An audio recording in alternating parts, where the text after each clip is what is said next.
उन्मोचित है साहित्यिक पीताम्बर दासंकर 3 गोटी नाटक पुस्तक। नाटक गुड़िक एक पारिवारिक निच्छक कहानी बोली कहले अतिथि। विशिष्ट साहित्यिक पीताम्बर दासंकर 3 गोटी नाटक संपर्क, भकुआ एवं सपन को राति नियंट एभली 3 गोटी नाटक पुस्तक शांतिकानन परिसर में फकीरमोहन साहित्य परिषद द्वारा उन्मोचित हो जाइछि। फकीरमोहन साहित्य परिषदर सभापति डॉक्टर सुभाष चंद्र पात्र एही कार्यक्रम में पौरोहित्य करने सहित कविता हेउ कि उपन्यास हेउ किंबा गल्प हेउ ताकू पढ़िबा पई शिक्षित हेबा बा स्वाक्षर हेबा आवश्यकता रहिछि। मात्र नाटक एमिति एक विषय जहाकू उपभोग करबा किंबा बुझिबा पई स्वाक्षर हेबार आवश्यकता नाही बोली सभापति श्री पात्र मत प्रकाश करथिले। कारण कविता हो, गल्प हो, उपन्यास हो ताकू पढ़िबा केले आपन किछि ना शिक्षित होबा पड़िबो, स्वाक्षर होबा पड़िबो। नाटक होछि एमिति गोटे विषय जहाकू उपभोग करबा पई, बुझिबा पई बा ताकू ता द्वारा प्रभावित होबा पई आप शिक्षित हवा दरकार नहीं। देखिए कि साक्षर भी ना चले, साक्षर तो हो ना आगे बेला जो मैंने नाटक देखी जाते से किए जान नी जमी मो माँ तो संपूर्ण निरक्षरा थे कि नाटक हला बेले आगे बस जाती मुझे सहित जाए और अधा नाटक बेलू आम शोई पड़ू। तो नाटक एमती एक कला जोटा देखापी आप शिक्षित हवा साक्षर हवा जरूरी नुहे, खाली शिक्षित साक्षर नुहे।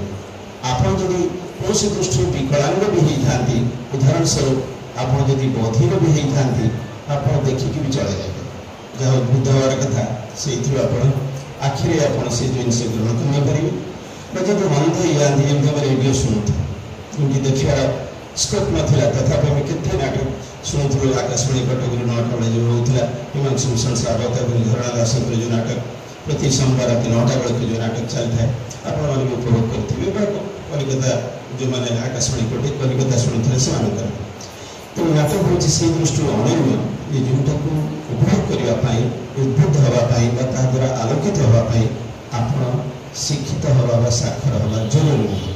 विशिष्ट नाट्यकार हेमेन्द्र महापात्र मुख्य अतिथि भाव जोगदे अतीत एवं वर्तमान नाटकर विभिन्न दिग दिगंत उपरे सारगर्भक वक्तव्य रखिथिले। डॉक्टर लक्ष्मीकांत त्रिपाठी एही कार्यक्रम में सम्मानित अतिथि भाव जोगदे सपन को राति नियंट नाटक पुस्तकटीर समीक्षा करने सह नाट्यकारंकर एही नाटक गुड़िक एक पारिवारिक निच्छक कहानी बोली वर्णना करथिले। डॉक्टर भागवत प्रसाद दास अन्यतम सम्मानित अतिथि भाव जोगदे संपर्क एवं भकुआ भली 2टी नाटक पुस्तक उपरे समीक्षात्मक वक्तव्य रखिथिले। संपर्क नाटक पारिवारिक संपर्कर निबिड़ता जे केते गभीर और मधुर बुझाउथिबा बेले भकुआ नाटकटी एक हास्य रसात्मक नाटक। ए नाटकर चरित्र चाहा बिकुथिबा झीटीए किपरि शिक्षित बेरोजगारी युवक मानकु निज प्रेम फासरे पकाइबार बाहाना करी से युवक मानकु भकुआ बनाइदेला ताहा ही ए नाटकर विषय वस्तु। विशिष्ट साहित्यिक पीताम्बर दास निजर लेखकीय अनुभूति विषय वक्तव्य प्रदान करथिले।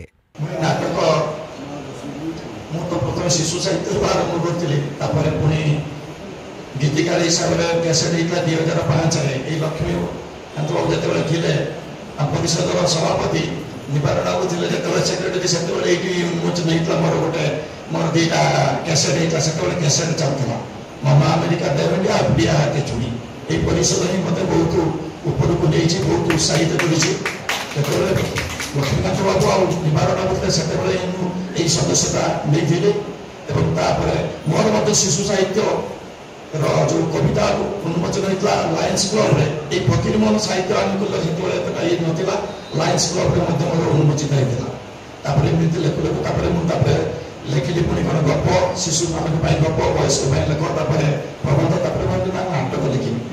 कार्यक्रम प्रारंभ में परिषदर सह संपादक राजेश कुमार गिरी अतिथि मानक मंच आह्वान करथिबा बेले साधारण संपादक डॉक्टर रत्नाकर सिंह प्राक सूचना प्रदान करथिले।